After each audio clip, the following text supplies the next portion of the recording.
Sunday suspense, শুধুমাত্র মির্চিতে। বইটির স্বত্ব আনন্দ পাবলিশার্স প্রাইভেট লিমিটেড কর্তৃক সংরক্ষিত।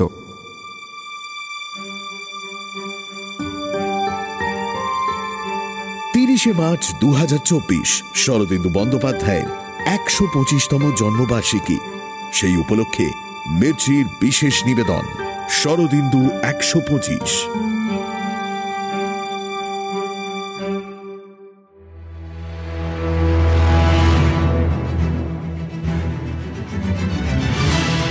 বাংলা সাহিত্যের রোমাঞ্চকর কিছু গল্প দিয়ে সাজানো আমাদের এই বিশেষ নিবেদন সানডে সাসপেন্স। আজ আপনার জন্য শরদিন্দু বন্দ্যোপাধ্যায়ের সদাশিব অভিযানের 3য় গল্প, সদাশিবের দৌড়দৌড়ি কাণ্ড। শরদিন্দু বন্দ্যোপাধ্যায়, জন্ম 1899 সালের 30শে মার্চ, মৃত্যু 1970। বাংলা সাহিত্যে শরদিন্দু বন্দ্যোপাধ্যায় একটি বিশিষ্ট নাম। ব্যোমকেশ বক্সীর স্রষ্টা তো বটেই, এছাড়া লিখে গেছেন অজস্র ছোট গল্প, দুর্দান্ত কয়েকটি ঐতিহাসিক উপন্যাস, কিশোরদের জন্য গল্প এবং চিত্রনাট্য। 1951 সালে রাজশেখর বসু তাকে শিবাজিকে নিয়ে একটি গল্প লেখার জন্য অনুরোধ করেন।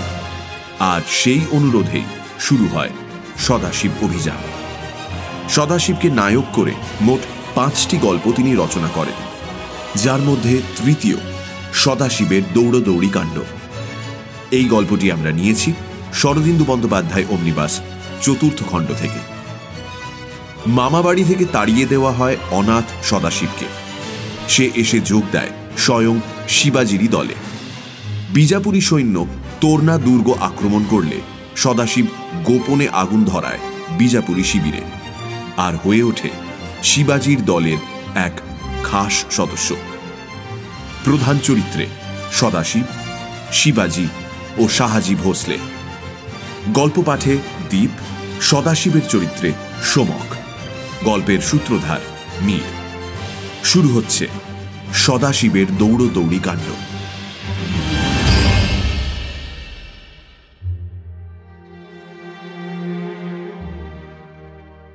শিবাজির বাবা শাহাজি ভোঁসলে ছিলেন বিজাপুর রাজ্যের একজন মনসবদার। তাকে বিজাপুর দরবারে থাকতে হতো।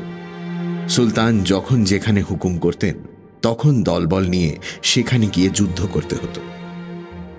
পুনা ছিল শাহাজির খাস জায়গির, কিন্তু পুনায় তিনি বেশি আসতে পারতেন না। শিবাজি তার মা জিজাবাইকে নিয়ে পুনায় থাকতেন। বাপের সঙ্গে ছেলের দেখা সাক্ষাৎ হতো না। এই কারণে শিবাজি পিতৃশাসনের বাইরে স্বাধীনভাবে মানুষ হয়ে উঠেছিলেন। বড় হয়ে শিবাজি যখন বিজাপুরের দুর্গগুলি একে একে দখল করতে আরম্ভ করলেন, তখন সুলতান মোহাম্মদ আদিল শাহ শাহাজিকে ডেকে বললেন, এ কিরকম কথা? তুমি আমার মনসবদার আর তোমার ছেলে আমার দুর্গ কেড়ে নিচ্ছে। তুমি ছেলেকে শাসন করতে পারো না। শাহাজি বললেন, হযরত, আমার ছেলে বড় দুষ্টু। আমি তাকে ত্যায্য পুত্র করেছি। সে আমার শাসন মানে না। আপনিই তাকে শাসন করুন। সুলতান মনে মনে অসন্তুষ্ট হলেন। তার একবার ইচ্ছে হলো শাহাজিকে হুকুম করেন, তুমি আমার পক্ষ থেকে সৈন্য নিয়ে ছেলের বিরুদ্ধে যুদ্ধ করো। কিন্তু তাতে বিপদ আছে। শাহাজি যদি যুদ্ধ করতে গিয়ে দলবল নিয়ে ছেলের সঙ্গে মিলে যান, তাহলে অবস্থা আরো সঙ্গীন হয়ে উঠবে। সুলতান বললেন, আচ্ছা, তোমার ছেলেকে আমি শাসন করব। তুমি যাও। সেনাপতি মুস্তাফা খাঁকে জিঞ্জি দুর্গ অবরোধ করতে পাঠাচ্ছি। তুমি তোমার সৈন্য নিয়ে তার সঙ্গে যোগ দাও। জিঞ্জি দুর্গ বিজাপুরের দক্ষিণে আর পুনা বিজাপুরের উত্তরে। পুনা থেকে জিঞ্জি প্রায় 300 ক্রোশ দূর। শাহাজি জিঞ্জি চলে গেলেন। তারপর আদিল শাহ শিবাজিকে দমন করবার অনেক চেষ্টা করলেন। শেষ পর্যন্ত 7,000 সৈন্য পাঠালেন। এই 7,000 সৈন্যের যে কি দশা হলো তা আমরা জানি। বিজাপুরের 7,000 সৈন্য বারুদের বিস্ফোরণে ছিন্ন ভিন্ন হয়ে যাবার পর তোরনা দুর্গে সারা দিন খুব আনন্দ উৎসব চলল। শত্রু নিপাত হয়েছে, এখন আর দশেরার দিন যুদ্ধযাত্রা করবারও দরকার নেই। বিনা যুদ্ধে শত্রুকে ঘায়েল করেছেন শিবাজি। কিন্তু তবু আনন্দ উৎসবের মধ্যেও শিবাজির মনে একটা দুশ্চিন্তা আনাগোনা করছে। এই সেনানিপাতের খবর যখন বিজাপুরের দরবারে পৌঁছবে, তখন সুলতান কি করবেন? শিবাজিকে শাসন করার ক্ষমতা তাঁর নেই, কিন্তু শিবাজির বাবা শাহজি তাঁর মুঠোর মধ্যে। রাগের জ্বালায় সুলতান যদি শাহজিকে হত্যা করেন? পরদিন বিকেলবেলা শিবাজি বন্ধুদের নিয়ে পরামর্শ করতে বসলেন। বন্ধুদের মধ্যে তানাজি, জেসাজি আর বাজি পাসলকর। মা জিজাবাইও বসে মন্ত্রণা শুনছেন। ছেলেদের মন্ত্রণার সময় জিজাবাই প্রায়ই উপস্থিত থাকেন। হাজার হোক ওরা ছেলে মানুষ, যদি কাঁচা কাজ করে ফেলে তাই তিনি নজর রাখেন, কিন্তু নিতান্ত দরকার না হলে কথা বলেন না। সদাশিব সেদিন মন্ত্রণা সভায় ছিল না। সারাদিন হই হই করার পর সে আস্তাবলে গিয়ে নিজের ঘোড়ার দলাই মলাই করছিল। ঘোড়াটি এ কয় মাসে খেয়ে দেয়ে বেশ মোটা তাজা হয়েছে। তানাজির মোটা ভরাট গলা। সদাশিব তাড়াতাড়ি আস্তাবল থেকে বেরিয়ে ওপর দিকে তাকালো। ছাদের আলসের কাছে দাঁড়িয়ে তানাজি হাতছানি দিয়ে তাকে ডাকছেন। সদাশিব ঘোড়ার ডলাই মলাই ছেড়ে তখনই ওপরে উঠে গেল। নিশ্চয়ই গুরুতর ব্যাপার। ছাদের মাঝখানে সভা বসেছে। শিবাজি কথা বলছেন আর সকলে বসে শুনছে।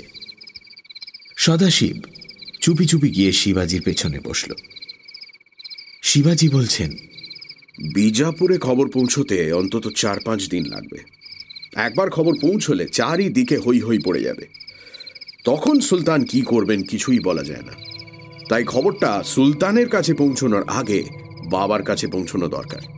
তারপর খবর পেয়ে তিনি যা ভালো বুঝবেন তাই করবেন। বাজি পাসলকর বললেন, ঠিক কথা। আগে খবর পেলে শাহজি পুনায় পালিয়ে আসতে পারেন, তখন আর সুলতান তার নাগাল পাবেন না। কিন্তু বাবা বিজাপুরে উপস্থিত না থাকতে পারেন। হয়তো সুলতানের হুকুমে তাকে অন্য কোথাও যেতে হয়েছে। তিনি যেখানেই থাকুন তার কাছে খবর যাওয়া চাই। এখন কথা হচ্ছে কে খবর নিয়ে যাবে। শত্রুর রাজধানীতে যাওয়া মানে প্রাণ হাতে করে যাওয়া, ধরা পড়লে নিশ্চিত মৃত্যু। তাই এমন লোককে পাঠাতে হবে যে চতুর এবং সাহসী, যার ধরা পড়বার সম্ভাবনা কম। কে যাবে? তুমি যাকে হুকুম করবে সেই যাবে। তানাজি বললেন, শিবা, আমাকে হুকুম করো, আমি যাব। তোমাকে দিয়ে হবে না। তুমি শিবাজির বন্ধু, এ কথা অনেকেই জানে। তোমার চেহারাটাও এমন যে সকলের দৃষ্টি আকর্ষণ করে। তুমি গেলে ধরা পড়বার ভয় বড্ড বেশি। তবে কাকে পাঠাতে চাও? শিবাজি হাত বাড়িয়ে সদাশিবকে সামনে টেনে আনলেন। বললেন, এই ছেলেটাকে পাঠাতে চাই। ওর যে বুদ্ধি আছে, সাহস আছে, সে পরিচয়ও দিয়েছে। উপরন্তু ওকে আমার দলের লোক বলে এখনো কেউ চেনে না। শত্রুপক্ষের যারা ওকে দেখেছিল তারা কেউ বেঁচেনি। সুতরাং ওকে পাঠানোই হবে সবচেয়ে নিরাপদ। সকলে নীরব রইলেন। শিবাজির দূত নির্বাচন যে ঠিক হয়েছে তাতে সন্দেহ নেই। কেবল জিজাবাই একটু আপত্তি তুললেন। না না, সদাশিব বড্ড ছেলে মানুষ, ও কি পারবে অত দূর যেতে যদি রাস্তা ভুলে যায়? শিবাজি হেসে উঠলেন। সদাশিব রাস্তা ভুলবার ছেলে নয়। কি বলিস সদাশিব? সদাশিব লজ্জিত হয়ে বলল, না না, রাস্তা ভুলবো না। আমি দেখতে ছোট বটে, কিন্তু 18 বছর বয়স হয়েছে। যেখানে যেতে বলবে আমি যেতে পারবো। কোন রাস্তা দিয়ে যেতে হবে আমাকে দেখিয়ে দাও, আমি ঠিক বিজাপুরে গিয়ে পৌঁছবো। শিবাজি বললেন, রাস্তা তোকে দেখিয়ে দেবো। ঘোড়ায় চড়ে যেতে হবে, যত শিগগির পারিস পৌঁছতে হবে। আমার ঘোড়া খেয়ে দিয়ে বেশ মোটা হয়েছে, সে আমাকে যত দূর বলো নিয়ে যেতে পারবে। তোর ঘোড়া পারবে না, রাস্তায় অনেক নদী পার হতে হবে। তোর ঘোড়া সাঁতার কাটতে পারবে না, টুপ করে ডুবে যাবে। আমার একটা ঘোড়া আছে, তার নাম সিন্ধু ঘটক। সেই ঘোড়ায় চড়েই তুই যাবি। 3 মণ বোঝা ঘাড়ে করে সে কৃষ্ণা গোদাবরী পেরোতে পারে।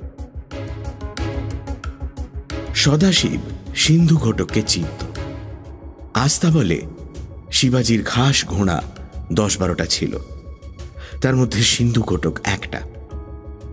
গোলগাল নাদা পেট ঘোড়া, বেশি জোরে দৌড়তে পারে না, কিন্তু ভারী মজবুত। সদাশিব উৎসাহিত হয়ে উঠল।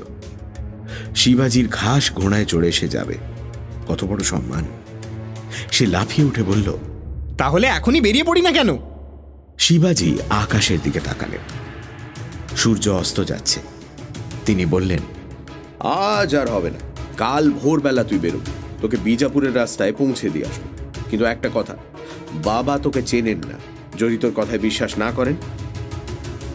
জিজাবাই নিজের হাত থেকে একটা তামার কবচ খুলে নিয়ে সদাশিবের হাতে বেঁধে দিয়ে বললেন, এই নে, এই কবচটাকে দেখাস, তিনি চিনতে পারবেন। তোরও কবচ ধারণ করলে মঙ্গল হবে, ওতে মা ভবানীর ফুল আছে।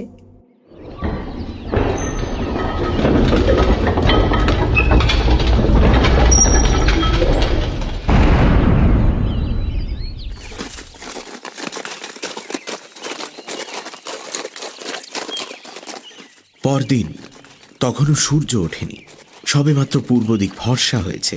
এমন সময় সদাশিব ঘোড়ায় চড়ে দুর্গ থেকে বেরোল। সঙ্গে আছেন শিবাজি আর তানাজি। সদাশিবের গায়ে ফর্সা জামা কাপড়, পায়ে জুতো। জিজাবাই তার চোখে কাজল পরিয়ে দিয়েছেন, মাথায় পাগড়ি বেঁধে দিয়েছেন। সদাশিবকে আর চেনা যায় না। 3 দিন আগে যে ছেলেটা ছেঁড়া জামা কাপড় পরে ছাগল চড়াতে বেরিয়েছিল, কে বলবে এ সেই ছেলেটি? শিবাজি আর তানাজি আগে আগে ঘোড়া চালিয়ে চললেন। পেছনে নাদুস নদুস ঘোড়ার পিঠে সদাশিব। তার সঙ্গে অস্ত্রশস্ত্র, ঢাল, তরোয়াল কিছু নেই। শুধু আছে কোমরে গোঁজা একটা ছোট ছুরি আর একটা খাবার ভরা ছালা। তাছাড়া ট্যাঁকে আছে গন্ডা কয়েক তামার পয়সা। তখনকার দিনে একলা মানুষের বেশি টাকা কড়ি নিয়ে রাস্তা চলা নিরাপদ ছিল না। সবাই চোর, সবাই ডাকাত। শিবাজি তাই সদাশিবকে এমনভাবে পাঠাচ্ছেন যেন কেউ তাকে বিরক্ত না করে। ন্যাংটোর নেই বাটপাড়ের ভয়। 3 দিন আগে তোরনা দুর্গের দক্ষিণ পশ্চিম কোণের যে গিরি সংকট দিয়ে বিজাপুরি ফৌজ এসেছিল, সেই গিরিপথ দিয়ে শিবাজি আর তানাজি সদাশিবকে রাস্তা দেখিয়ে নিয়ে চললেন।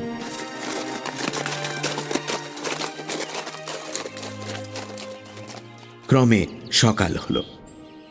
চারিদিক শিশির ভেজা আলোয় ঝলমল করে উঠল। সদাশিব দেখল পাথর ছড়ানো রাস্তার ওপর তখনও কামান বোঝাই গরুর গাড়ির চাকার দাগ রয়েছে। মানুষগুলো নেই, কিন্তু চাকার দাগ রয়েছে। 7,000 মানুষের মধ্যে একটাও কি বেঁচে নেই? হয়তো 2-4 জন আছে, প্রাণ নিয়ে পালিয়েছে। কোথায় পালিয়েছে কে জানে।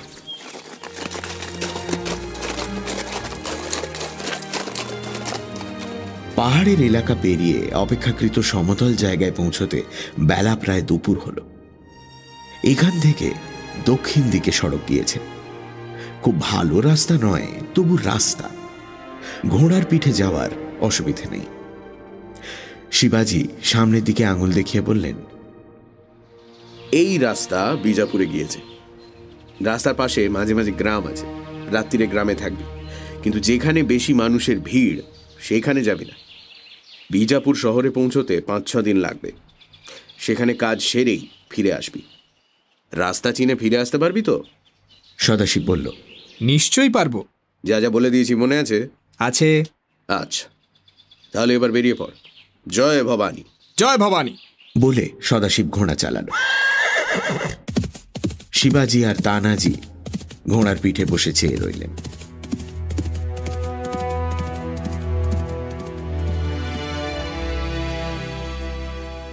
সদাশিবের ঘোড়া যখন অনেক দূরে চলে গেল তখন তারা ঘোড়ার মুখ ফিরিয়ে আবার তোরনা দুর্গের দিকে ফিরে চললেন।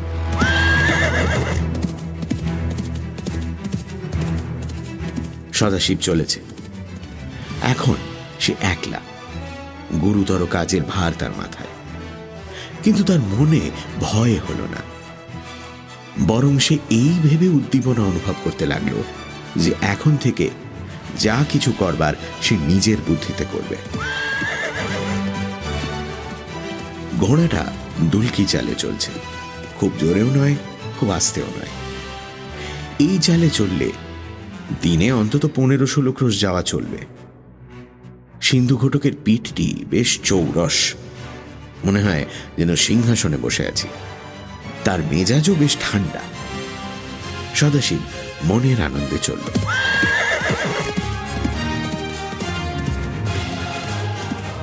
সূর্য মাথার উপর উঠে পশ্চিমে হেলে পড়ল। সদাশিব মনের আনন্দে খিদে তেষ্টার কথা ভুলে গেছে, কিন্তু সিন্ধু ঘটক বলেন। প্রায় 2 ঘড়ি চলবার পর এক জায়গার কাছে এসে সে দাঁড়িয়ে পড়ল। রাস্তার ডান দিক থেকে ঝর্ণার জল এসে রাস্তার উপর দিয়ে বয়ে গেছে। কাকচক্ষু জল, জলের তলায় বালি তকতক করছে। সিন্ধু ঘটক জলের কিনারায় দাঁড়িয়ে ঘাড় নিচু করে চোঁ চোঁ শব্দ করে জল খেতে লাগলো। সদাশিবের মনে পড়ল এখনো খাওয়া হয়নি। সে ঘোড়ার পিঠ থেকে নামল, ঘোড়া ছেড়ে দিয়ে খাবারের থলিটি নিয়ে রাস্তার ধারে একটি পাথরের ওপর গিয়ে বসল। জিজাবাই অনেক খাবার দিয়েছেন, ঘিয়ে ভাজা জোয়ারির রুটি, ছোলার ডালের ঝাল চাক্কি, মতিচুরের লাড্ডু, আরো কত কি। এমন সব জিনিস দিয়েছেন যা 2-1 দিনে নষ্ট হবে না।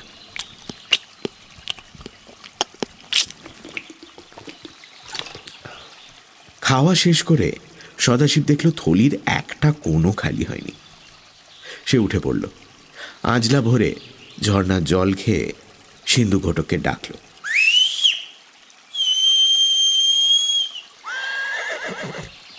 সিন্ধু ঘটক ইতিমধ্যে রাস্তার ধার থেকে বেশ খানিকটা ঘাস খেয়ে পেট ভরিয়ে নিয়েছে। সদাশিব তার পিঠে উঠে বসল। দুজনে ঝর্ণার আধ হাঁটু জল পার হয়ে দুলকি চালে চলল। রাস্তায় লোক চলাচল নেই। রাস্তার ধারে মাঝে মাঝে লোকালয়ের চিহ্ন পাওয়া যায়।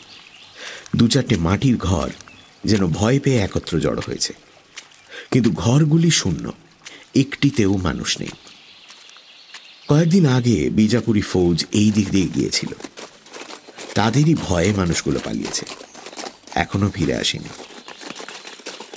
সদাশিব চলেছে। ক্রমে সূর্য যখন পশ্চিম দিকের পাহাড়ের চূড়া ছুঁয়েছে তখন সে এক নদীর ধারে এসে পৌঁছল। বেশ বড় নদী, এপার ওপার প্রায় 200 গজ। সদাশিব আন্দাজ করল এটা নীরা নদী। নীরা নদী সহ্যাদ্রি থেকে বেরিয়ে আরো পূব দিকে গিয়ে ভীমা নদীর সঙ্গে মিলেছে। নদীর কিনারে রাস্তার ধারে গ্রাম রয়েছে, কিন্তু গ্রামে মানুষ নেই। ঘাটের কাছে একটা নৌকো আধ ডুবন্ত অবস্থায় কানা জাগিয়ে আছে, বোধহয় খেয়ার নৌকো। এইখানে নদী পার হতে হবে, কারণ রাস্তাটা এইখানে নদীতে ডুবে গিয়ে ওপারে গিয়ে উঠেছে। সদাশিব ঠিক করল আজ রাত্রিটা এইখানেই কাটাবে। অনেক শূন্য ঘর পড়ে রয়েছে। একটি ঘরে রাত কাটিয়ে ভোর হতে না হতে আবার যাত্রা শুরু করবে। এই সময় সিন্ধু ঘটক ঘাড় উঁচু করে একবার চিহি শব্দ করল। একটা ঘোড়া আর একটা ঘোড়ার গন্ধ পেলে যেরকম শব্দ করে সেই রকম। সদাশিব চারিদিকে তাকালো, কিন্তু ঘোড়া বা মানুষ কাউকেই দেখতে পেল না। সে তখন ঘোড়া থেকে নেমে ঘোড়ার রাশ ধরে গ্রামের মধ্যে ঢুকল।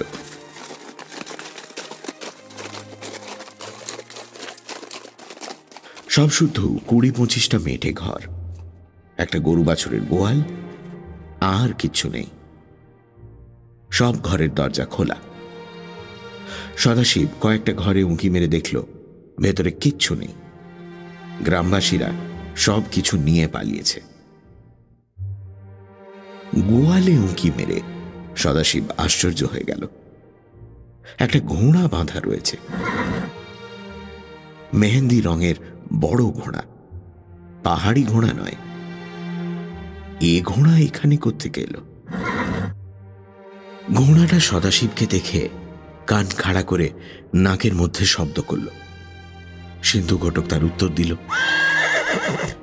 সদাশিব দেখল ঘোড়াটার সামনের ডান পায়ে হাঁটুতে ন্যাকড়ার ফেটটি বাঁধা রয়েছে। সে নড়তে চড়তে খোঁড়াচ্ছে। সদাশিব আস্তে আস্তে গোয়াল ঘরের সামনে থেকে সরে এলো। ঘোড়ার মালিক নিশ্চয়ই এই গ্রামের মধ্যে আছে, কিন্তু বেশি দিন নয়, আজই এখানে এসেছে। কোথা থেকে এসেছে? কোথায় যাচ্ছে? সামনে আসছে না কেন? তবে কি চোর ডাকাত? সূর্য অস্ত গিয়েছে। আকাশের মাঝখানে আধখানা চাঁদ নিজেকে স্পষ্ট করে তুলেছে।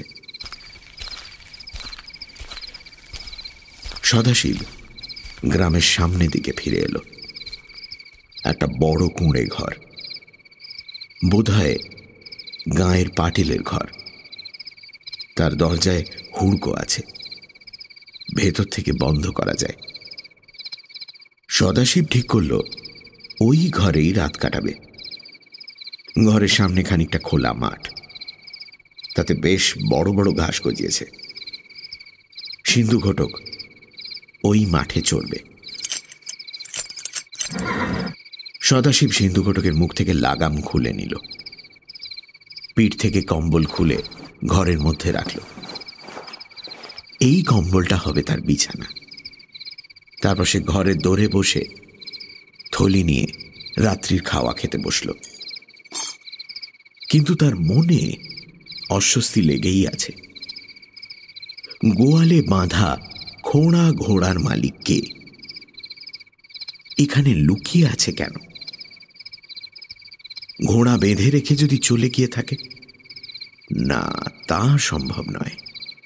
এই কুঁড়ে ঘরগুলোর মধ্যেই কোথাও লুকিয়ে আছে। ঘোড়া ফেলে কেউ চলে যায় না। একটা ঘোড়া যখন, মানুষও নিশ্চয়ই একটা। কিন্তু লুকিয়ে আছে কেন?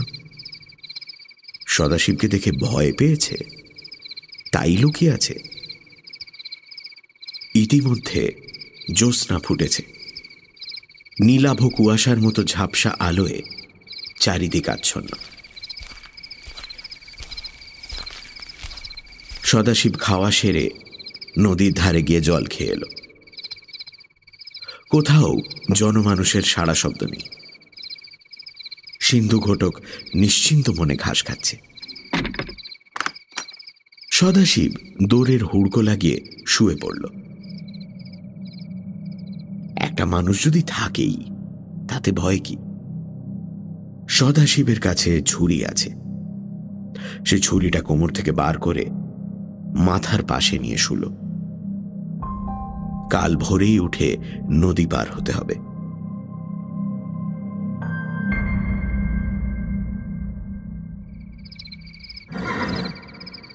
অনেক রাত্রে সিন্ধু ঘটকের নাক ঝাড়ার শব্দে সদাশিবের ঘুম ভেঙে গেল। দরজার পাশে ছোট্ট ঘুলঘুলি, তাই দিয়ে সে বাইরে উঁকি মারল।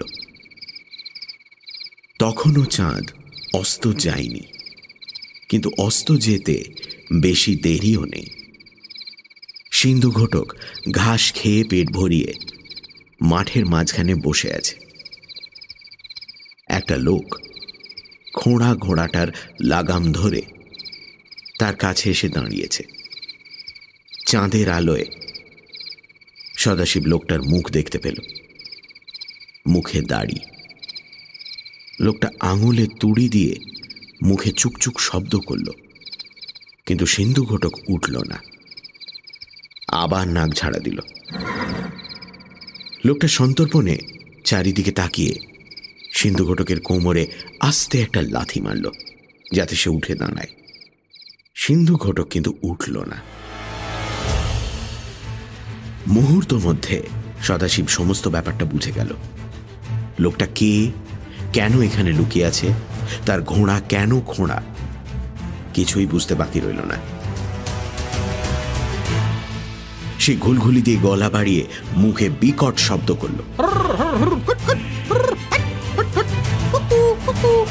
লোকটা চমকে উঠে এক লাফে নিজের ঘোড়ার পিঠে উঠে বসল, তারপর ন্যাংচাতে ন্যাংচাতে পালালো।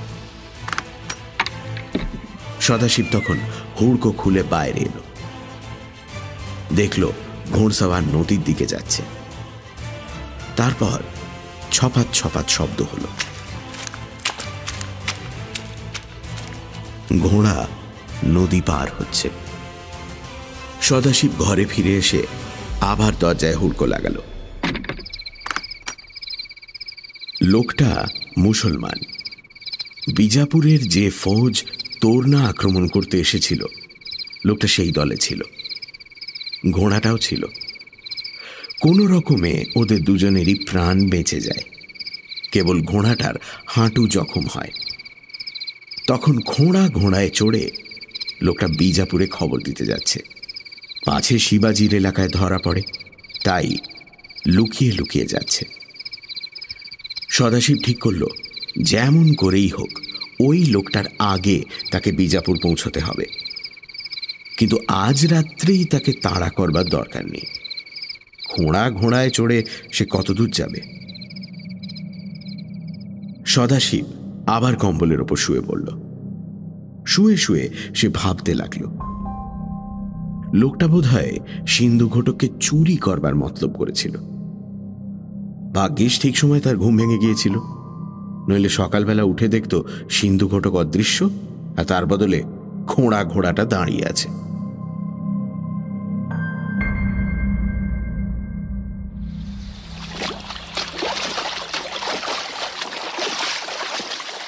ভোরের আলো ফুটতে না ফুটতে সদাশিব বেরিয়ে পড়ল।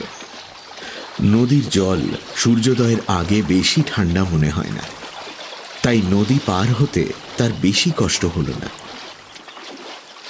নীরা নদী এখানে প্রায় 200 গজ চওড়া হলেও কিনারার জল গভীর নয়।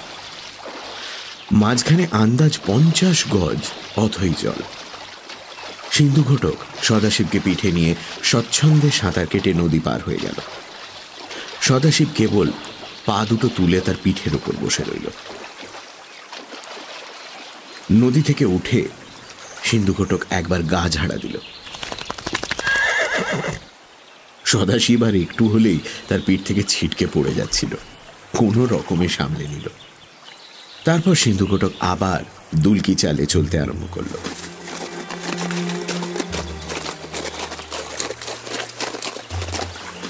রাস্তায় রাহি নেই। রাস্তার ধারে একটা ছোট গ্রাম পড়ল, কিন্তু গ্রামে জনমানব নেই, শূন্য চারিদিক। তার মাঝখান দিয়ে পাহাড়ি রাস্তা উঠছে নামছে, কখনো গিরিস্কন্ধের আড়ালে অদৃশ্য হয়ে যাচ্ছে।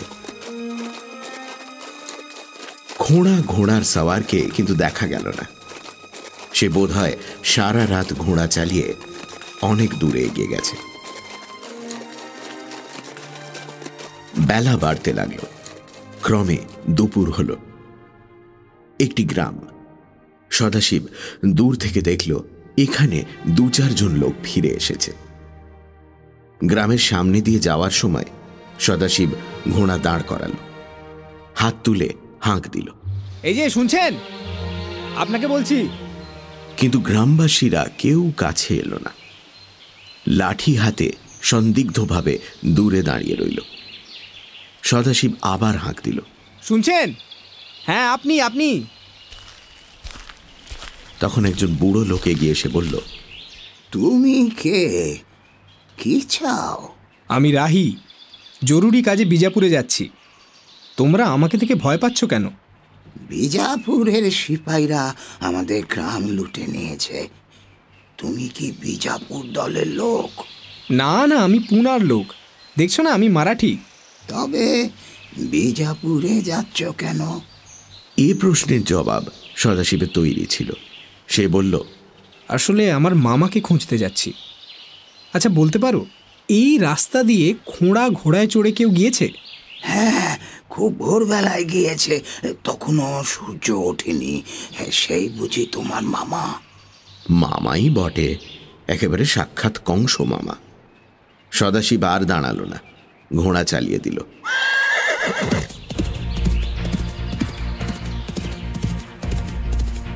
ঘোড়ার সওয়ার রাতারাতি অনেক দূর এগিয়ে গিয়েছে। যা হোক, সন্ধ্যের আগেই সদাশিব তাকে ধরে ফেলবে। রাস্তায় আর বড় নদী নেই, তবে ছোটখাটো ঝর্ণা অনেক আছে। সদাশিব ঘোড়ার পিঠে বসে বসেই দুপুরের খাওয়া শেষ করল। ঘোড়াটাকে ঘাস খাবার জন্য কিছুক্ষণ ছেড়ে দিল, তারপর আবার চলল।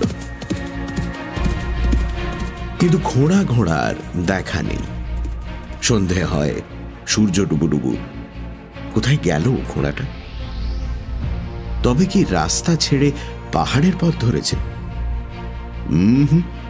পাহাড়ের পথে যাওয়া ঘোড়ার কম্য নয়, নিশ্চয়ই রাস্তা দিয়েই যাচ্ছে। কিন্তু গেল কোথায়? সন্ধে হলো, চাঁদের আলো ফুটল। সেই কালকের চাঁদ আজ একটু বড় হয়েছে। সদাশিব থামল না, চলতেই লাগলো। যদি একটা শূন্য গ্রাম পায়, তার শূন্য ঘরে রাত কাটাবে, নইলে গাছের ডালে রাত কাটাতে হবে। তাছাড়া খাবারও ফুরিয়ে এসেছে। বড়জোর কাল সকাল পর্যন্ত চলবে, খাবার জোগাড় করতে হবে। ঘোড়াটাও ক্লান্ত, চলতে চলতে থেমে যাচ্ছে। আবার তার পেটে গোড়ালির গুঁতো মেরে চালাতে হচ্ছে।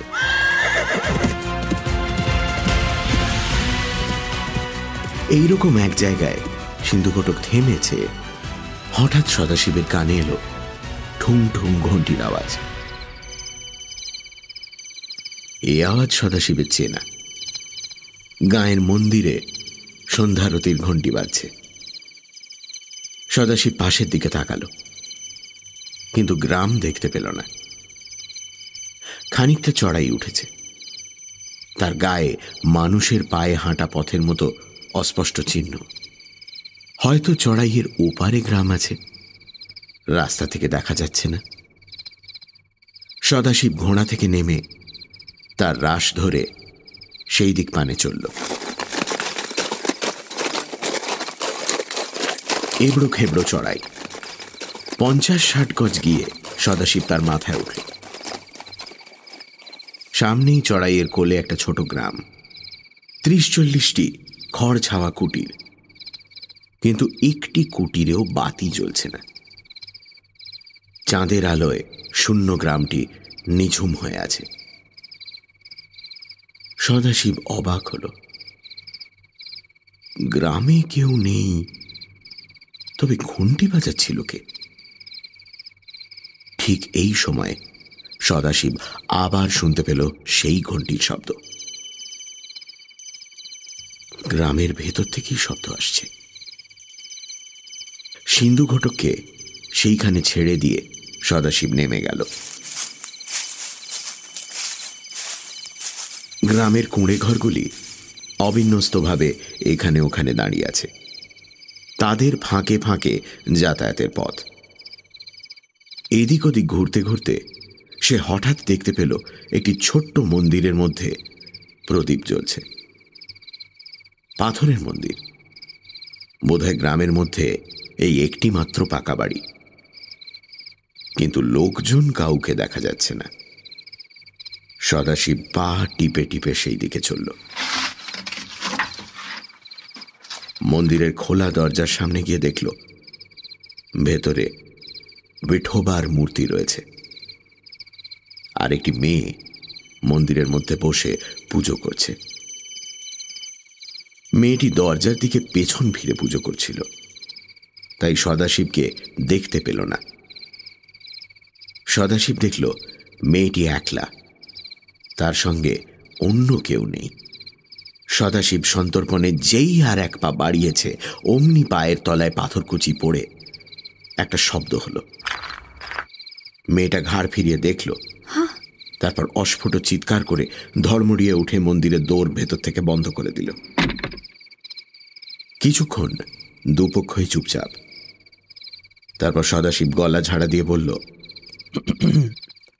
ভয় পেও না, আমি তোমার অনিষ্ট করব না। মন্দিরের ভেতর থেকে সাড়া শব্দ এলো না। তখন সদাশিব আবার বলল, আমার কোনো বদ মতলব নেই, তুমি যদি ভয় পাও আমি চলে যাচ্ছি। সে কিন্তু চলে গেল না, অপেক্ষা করে রইল। খানিক পরে মন্দিরের ভেতর থেকে মেয়েলি মিহি গলা এলো। তুমি কে? কি চাও? কিচ্ছু চাই না, আমি মারাঠি হিন্দু। রাস্তা দিয়ে যাচ্ছিলাম, ঘন্টির শব্দ শুনে এসেছি। এটা কি বিঠ্ঠলের মন্দির? হ্যাঁ। তুমি বিজাপুরের সিপাহী নও? না, আমি পুনা থেকে আসছি। আবার খানিকক্ষণ চুপচাপ। তারপর খুট করে শব্দ হলো। দরজা একটু ফাঁক করে মেয়েটি উঁকি মারল। সে দেখল আগন্তুক ছেলে মানুষ। তার হাতে অস্ত্রশস্ত্র নেই, শুধু একটা ঝুলি। দরজা আর একটু ফাঁক করে সে বলল, তোমার নাম কি? সদাশিব। এখানে কি চাও? বলেছি তো কিছুই চাই না, মন্দিরের ঘন্টি শুনতে পেয়ে এসেছি। তুমি বিঠ্ঠলের পূজা করছিলে? হ্যাঁ। সদাশিব মন্দিরের পৈঠায় মাথা ঠেকিয়ে প্রণাম করল। তারপর বলল, গাঁয়ে লোকজন কেউ নেই কেন? মেয়েটি এবার বেরিয়ে এসে বলল, বিজাপুরি সিপাহীরা এসেছিল, তাই গাঁয়ের লোক সব পালিয়েছে, পাহাড়ের গুহার মধ্যে লুকিয়ে আছে। সদাশিব এবার মেয়েটিকে ভালো করে দেখল। সামনে থেকে চাঁদের আলো আর পেছন থেকে প্রদীপের আলো তার গায়ে পড়েছে। কালো মেয়েটি, ছোটখাটো গড়ন, বেশ শ্রী আছে। বয়স 11-12 বছরের বেশি নয়। সেই নির্জন গ্রামে একলা কি করছে? সে জিজ্ঞেস করল, তুমি এখানে একলা আছো? মেয়েটি একটু হাসল, বলল, না, আমিও পালিয়েছি। আমার বাবা বিঠ্ঠলের পূজারী, তিনি বুড়ো মানুষ, তার উপর বিজাপুরীদের হাতে জখম হয়েছেন। তিনি আসতে পারেন না, তাই আমি বিঠ্ঠলের পুজো দিতে আসি। সদাশিব একটা নিঃশ্বাস ফেলে পৈঠার ওপর বসল, বলল, বিজাপুরি সিপাহীরা বড় অত্যাচার করে না? শিবাজির সৈন্য কিন্তু গ্রামের লোকের ওপর অত্যাচার করে না। মেয়েটির এতক্ষণে ভয় কেটেছে, কৌতূহল দেখা দিয়েছে। সেও চাতালের ওপর বসল, বলল, শিবাজির নাম শুনেছি, তুমি বুঝি শিবাজির দলের লোক? সদাশিব একটু ঘাড় নাড়ল। এই মেয়েটিকে দেখে, ওর কথা শুনে কুঙ্কুর কথা মনে পড়ে যায়। সে বলল, আমার গাঁয়ে তোমার মতো একটি মেয়ে আছে, তার নাম কুঙ্কু। তোমার কি নাম? মেয়েটি একটু ঘাড় বেঁকিয়ে বলল, সেবন্তী। তারপর দুজনের মধ্যে ভাব হয়ে গেল। সেবন্তীর মনে ভারী কৌতূহল, সে নানা কথা জিজ্ঞেস করতে লাগল। সদাশিব এক সময় বলল, সেবন্তী বেহেন, আমার বড় তেষ্টা পেয়েছে, একটু জল দিতে পারো? দিচ্ছি, বলে সেবন্তী মন্দির থেকে জল এনে দিল। সদাশিব ঢকঢক করে এক ঘটি জল খেয়ে ফেলল। ঘটি রেখে এসে সেবন্তী আবার বসল, বলল, সদাশিব ভাই, তোমার থলিতে কি আছে? খাবার আছে, কিন্তু বেশি নেই, সব ফুরিয়ে এসেছে প্রায়। কাল যে কি খাবো তাই ভাবছি। তুমি এখন কি করবে? রাত্রিরে কি এখানেই থাকবে? তাই তো ইচ্ছে, যদি তোমার অমত না থাকে। কোনো একটা ঘরে শুয়ে থাকবো, সকাল হলেই চলে যাব। সেবন্তী বেহেন, তুমি আমাকে কিছু খাবার দিতে পারো? আমি এমনি চাই না, আমার কাছে পয়সা আছে। সেবন্তী গালে হাত দিয়ে খানিক ভাবল, তারপর বলল, গ্রামে তো খাবার জিনিস কিচ্ছু নেই, যা ছিল তার বেশিরভাগ বিজাপুরি সিপাহীরা লুটে নিয়ে গেছে।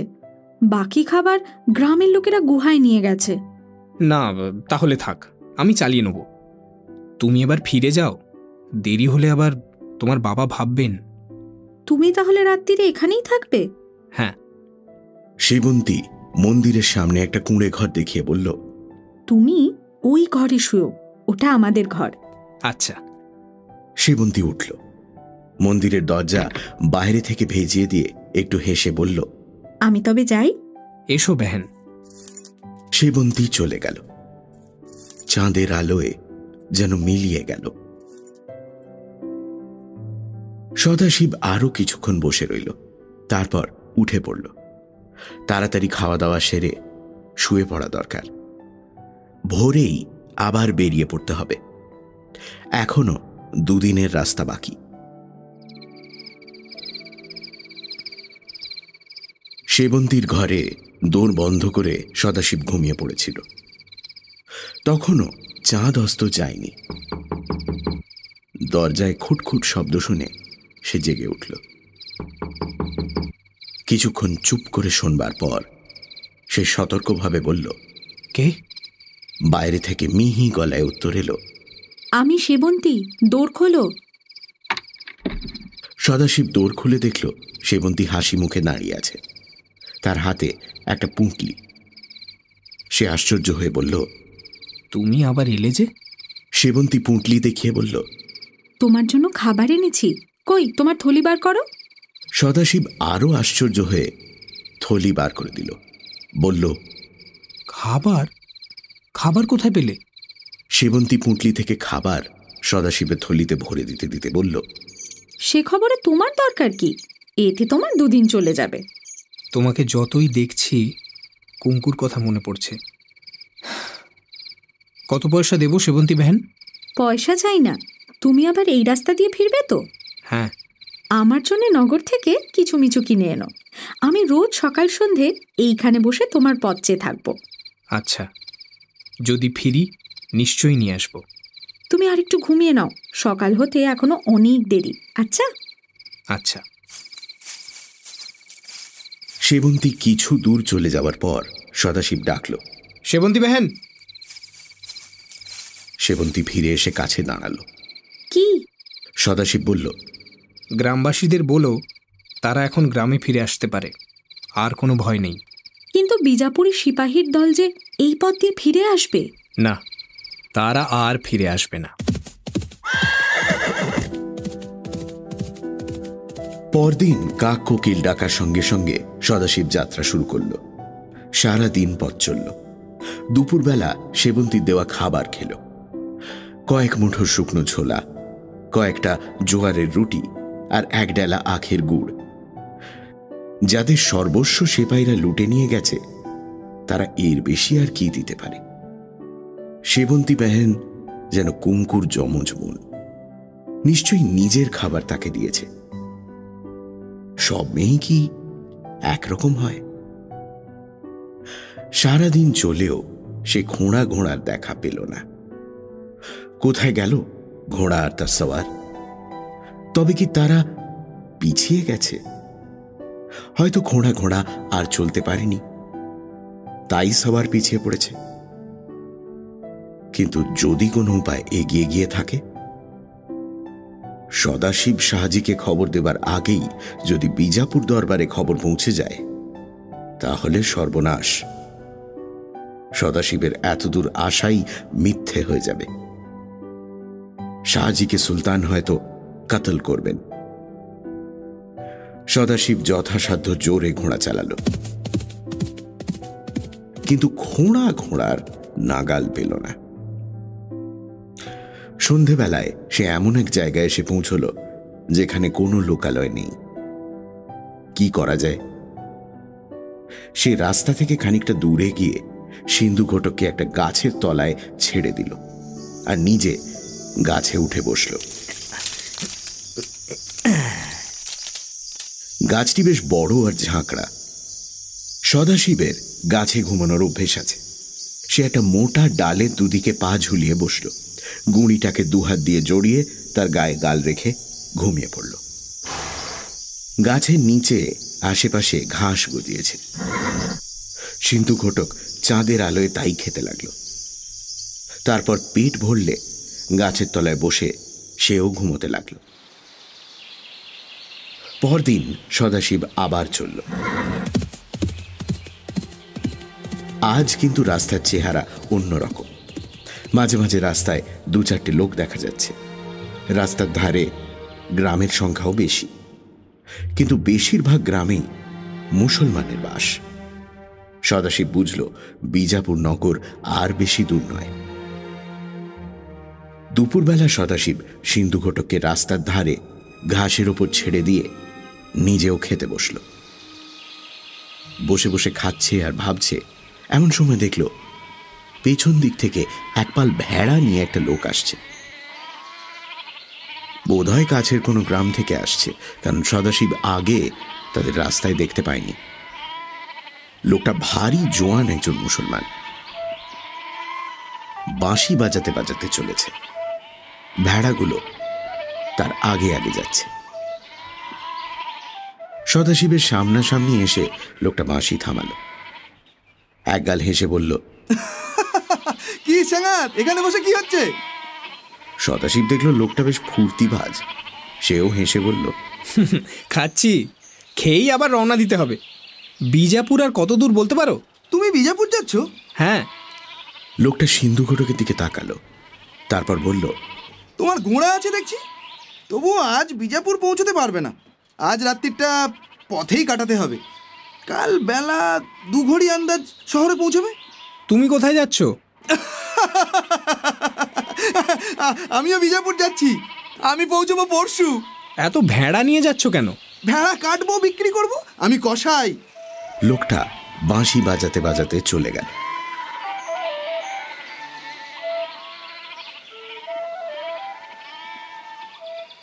কিছুক্ষণ পরে খাওয়া শেষ করে সদাশিব সিন্ধু ঘটকের পিঠে চড়ে রওনা হলো। কিছু দূর এগিয়ে ভেড়ার পাল আর কসাইয়ের সঙ্গে আবার দেখা হলো। কসাই বাঁশি বাজাতে বাজাতে চলেছে। হেসে বলল, বিজাপুরে আবার দেখা হবে। ভালো মাংস চাও তো আমার দোকানে এসো। পীরবক্স কসাইয়ের নাম সবাই জানে। এমন মাংস আর কোথাও পাবে না।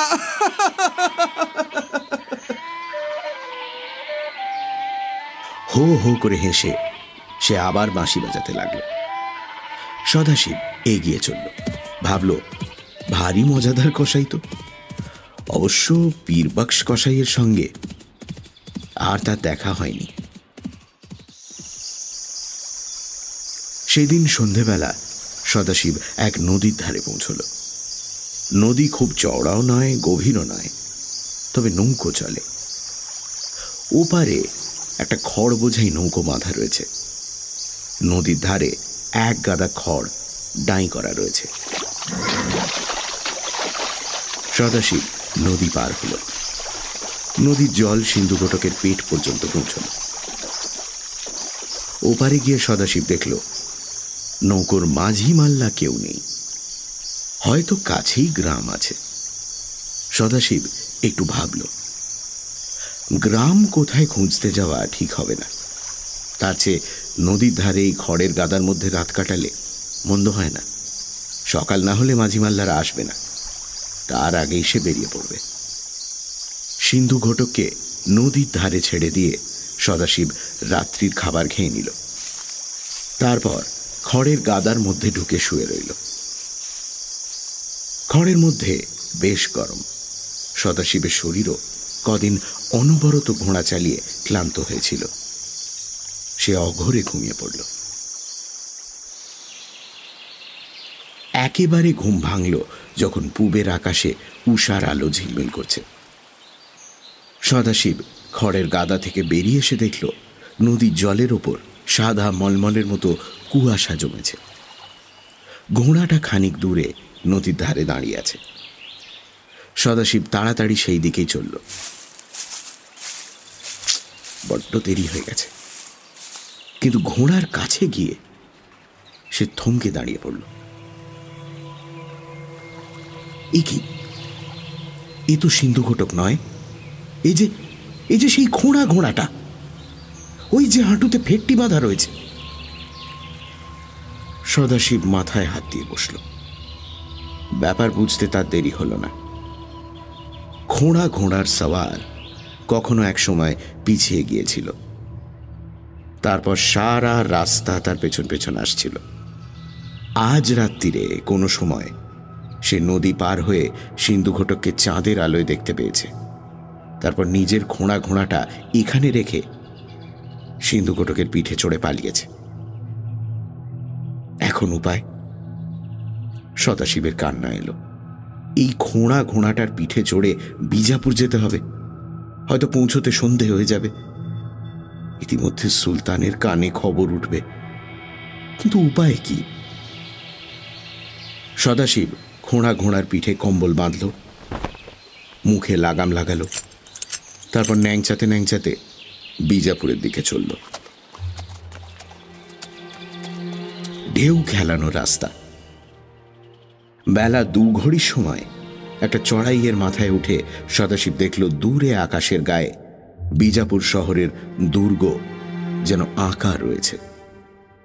সেখানে পৌঁছতে কিন্তু দুপুর পার হয়ে গেল। বিজাপুর নগরের দুর্গের নিচে দাঁড়িয়ে তার মাথার দিকে তাকালে মাথা ঘুরে যায়, এত উঁচু। তোরণের প্রবেশপথও উঁচু, কিন্তু বেশি চওড়া নয়। সদাশিব যখন পৌঁছল, দুর্গ দ্বারে বেশি ভিড় নেই। প্রহরীরা পাহারা দিচ্ছে। 2-4 জন মুসাফির শহরে ঢুকছে, 2-4 জন বেরোচ্ছে। বাইরে উটের দল বসে আছে। একপাল গাধা পিঠে মালের বোঝা নিয়ে দাঁড়িয়ে আছে। এক পাশে পাঁচিলের গায়ে বড় বড় লোহার আংটা ঝুলছে, তাতে পাশাপাশি কয়েকটা ঘোড়া বাঁধা রয়েছে। সদাশিব কোনো দিকে না তাকিয়ে একেবারে ঘোড়া শুদ্ধ তোরণের দ্বারের সামনে হাজির হল। অমনি 2 জন প্রহরী বল্লম নিয়ে তার পথ আটকে দাঁড়ালো। একজন বলল, ঘোড়া নিয়ে ফটক দিয়ে ঢোকবার হুকুম নেই। কে তুমি? আমি পুনা থেকে জরুরি কাজে এসেছি। আগে ঘোড়া বেঁধে রেখে এসো, তারপর তোমার কথা শুনবো। সদাশিব ঘোড়া বাঁধার জায়গায় গেল। সেখানে 6-7টা ঘোড়া বাঁধা রয়েছে। সদাশিব ঘোড়া থেকে নেমে অন্য ঘোড়াদের পাশে নিজের ঘোড়া বাঁধতে যাবে, এমন সময় একটা ঘোড়ার নাক ঝাড়ার শব্দে চমকে উঠল। ফিরে দেখল, আরে এ কি? সিন্ধু ঘটক। যে লোকটা সিন্ধু ঘটককে চুরি করেছিল, সে এইখানে তাকে বেঁধে রেখে নগরে প্রবেশ করেছে। সদাশিবের বুক নেচে উঠল, কিন্তু এখন সময় নেই। সে সিন্ধু ঘটকের গায়ে একবার হাত বুলিয়ে ফটকের কাছে ফিরে গেল। প্রধান প্রহরী জিজ্ঞাসা করল, নগরে কার সঙ্গে তোমার জরুরি কাজ? আমার মামা বলবন্ত রাও মনসবদার শাহজি ভোসলের অধীনে কাজ করে। আমি মামাকে জরুরি খবর দিতে এসেছি। কিন্তু মনসবদার শাহজি ভোসলে তো এখানে নাই। তিনি নিজের দলবল নিয়ে সেনাপতি মুস্তাফা খাঁর সঙ্গে জিঞ্জি দুর্গ অবরোধ করতে গিয়েছেন। হ্যাঁ, এখানে নেই? না। জিঞ্জি দুর্গ কোথায়? কত দূর? প্রহরী ডান দিকের রাস্তা দেখিয়ে বলল, জিঞ্জি দুর্গ ওই দিকে, 4-5 দিনের পথ। সদাশিব একটু ভাবল, এ মন্দ হল না। সুলতান খবর পেলেও শাহজি তার নাগালের বাইরে। এখনো সময় আছে। সে বলল, আমাকে যেতেই হবে, মামাকে খবরটা না দিলেই নয়। আচ্ছা, সেলাম। সালাম। সদাশিব ঘোড়ার কাছে ফিরে গেল। এদিক ওদিক চেয়ে দেখল কেউ তাকে লক্ষ্য করছে না। সে তখন সিন্ধু ঘটককে খুলে নিয়ে তার পিঠে চড়ে বসল। যে রাস্তা প্রহরী দেখিয়ে দিয়েছিল, সেই রাস্তায় ঘোড়া ছুটিয়ে দিল।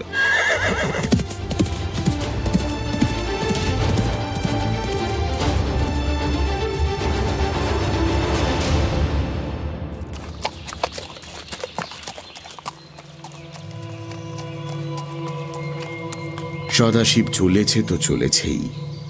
দিন যায়, রাত আসে, আবার দিন আসে। পূর্ণিমা কেটে গিয়ে কৃষ্ণপক্ষ আরম্ভ হয়, কিন্তু জিঞ্জির পথ আর শেষ হয় না। কোথায় জিঞ্জি? কত দূর? এদিকে রাস্তার ধারে ধারে যেসব গ্রাম আছে তাদের অবস্থা ভালো। এদিকে তো আর লুটপাট হয়নি। গ্রামবাসীরা সদাশিবকে খেতে দেয়, রাত্রে শোয়ার জায়গা দেয়। সদাশিব প্রশ্ন করে, জিঞ্জি এখান থেকে কত দূরে? তারা হাঁ করে থাকে, বলে, জিঞ্জি? জিঞ্জি আবার কি? সদাশিব ঘুরিয়ে বলে, বিজাপুরি পল্টন কোন দিকে গেছে?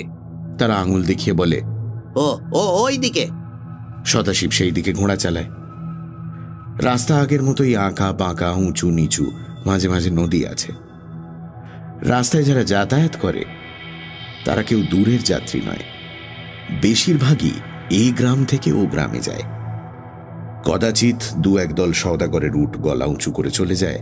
দু চারটে গরুর গাড়ি মালের বোঝা নিয়ে ক্যাঁচ ক্যাঁচ শব্দ করে চলতে থাকে। একদিন বিকেল বেলা সদাশিব চলেছে, শুনতে পেল পেছনে খটখট ঘোড়ার খুঁড়ের শব্দ। ঘাড় ফিরিয়ে দেখল দুজন সওয়ার আসছে। তাদের সাজ পোশাক, তলোয়ার বল্লম দেখে সদাশিব বুঝল এরা বিজাপুরের সৈনিক। সে তাড়াতাড়ি রাস্তার এক পাশে সরে গেল।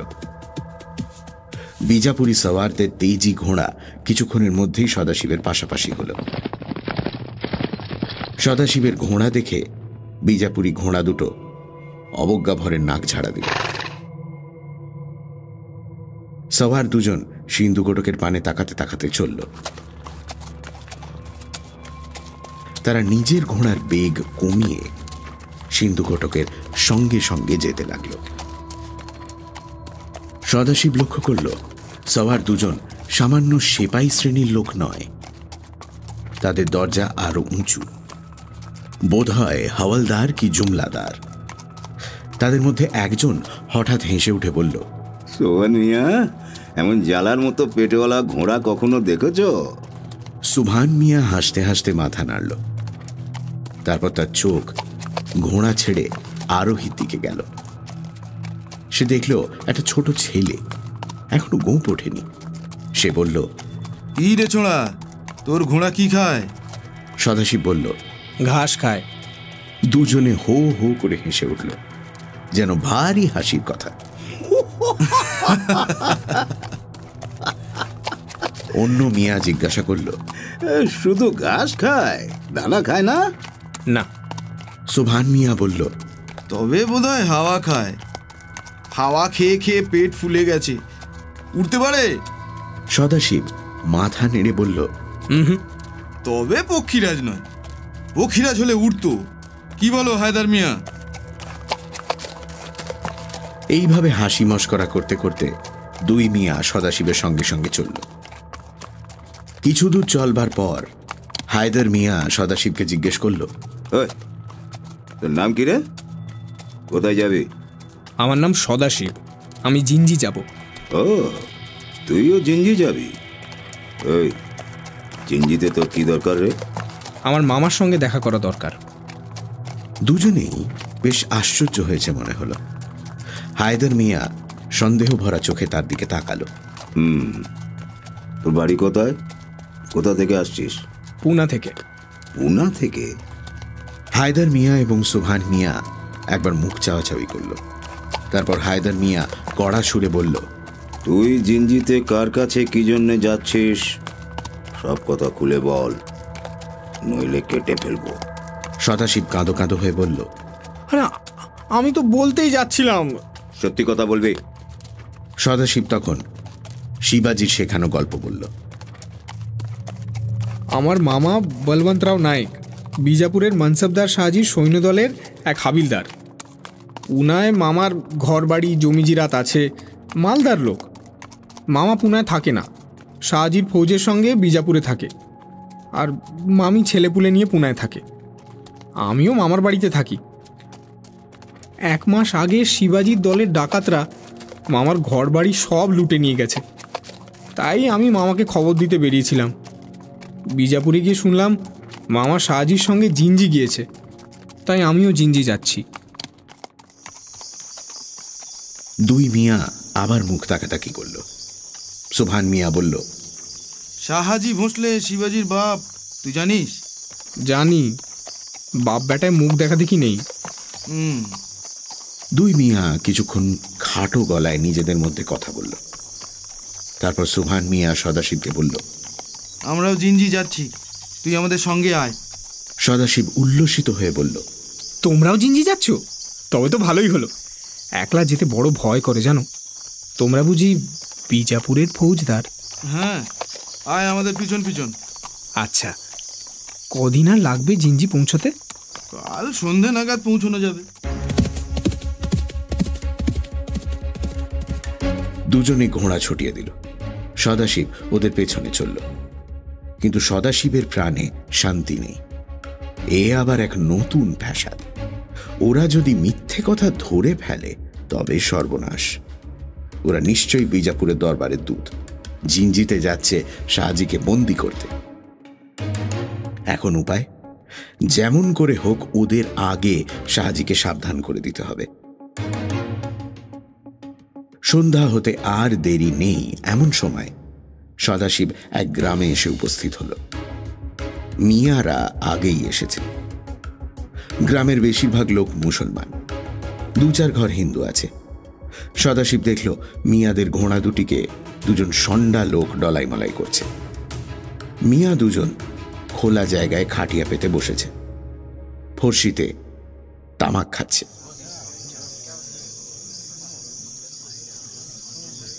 গ্রামবাসীরা অনেকে খাটিয়া ঘিরে উবু হয়ে বসেছে, হাসি গল্প হচ্ছে। সদাশিবকে দেখে সুভান মিয়া বলল, আরে তুই এসেছিস? আমি ভেবেছিলাম তোর ঘোড়াটা রাস্তার উপর শুয়ে ঘুমিয়েই পড়েছে। সদাশিব ঘোড়া থেকে নামল, যেন মিয়ার রসিকতা বুঝতেই পারেনি, এমন সরলভাবে বলল, ঘুমোয়নি, বড্ড থকে আছে কিনা তাই বেশি জোরে ছুটতে পারে না। আমি কি আজ এই গ্রামেই থাকতে পাবো? হায়দার মিয়া বলল, হ্যাঁ পাবি, আমরাও থাকবো, তুইও থাকবি। কাল সকালে একসঙ্গে বেরোবো। সদাশিব মিয়াদের মতলব বুঝল। তারা তাকে চোখের আড়াল করতে চায় না, বোধ হয় কিছু সন্দেহ করেছে। কিন্তু সদাশিবের মতলব অন্যরকম। ওদের আগে তাকে জিঞ্জিতে পৌঁছতে হবে। ওরা যদি শাহজির নামে গ্রেপ্তারি পরোয়ানা নিয়ে জিঞ্জি যাত্রা করে থাকে, তাহলে যেমন করেই হোক ওদের আগে শাহজি ছাউনিতে পৌঁছানো দরকার। সে রাত্রে সদাশিব একজন হিন্দু গ্রামবাসীর ঘরে খাওয়া দাওয়া করে তার দাওয়ায় শুয়ে রইল।